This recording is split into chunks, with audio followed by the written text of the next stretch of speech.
নমস্কাৰ আপোনালোকক সকলোকে মই নিমন্ত্ৰণ কৰিছিলোঁ আৰু আপোনালোকে অহাৰ বাবে বহুত বহুত ধন্যবাদ।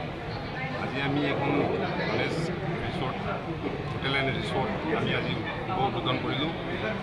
ইয়াত আপোনালোকে সকলো ধৰণৰ খাদ্য পাব।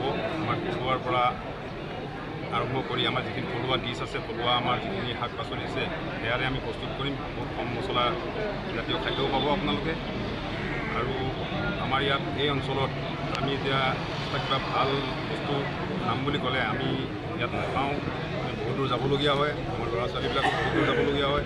তাৰ কাৰণে আমি সেই হনেছ এণ্ড ৰিসৰ্ট আমি ইয়াত মানে আজি উদ্বোধন কৰিছোঁ।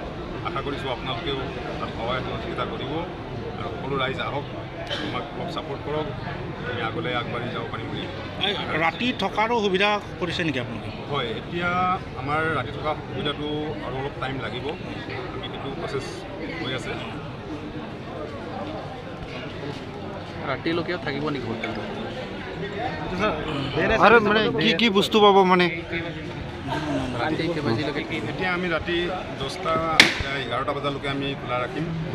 তাৰপিছত আগৰ পৰ্যন্ত আমি 24 ঘণ্টা খোলা ৰখাৰ মানে চিন্তা কৰিম, যদিহে আমি এইটো মানে সহায় সুবিধা চবৰে পৰা পাওঁ। Thank U.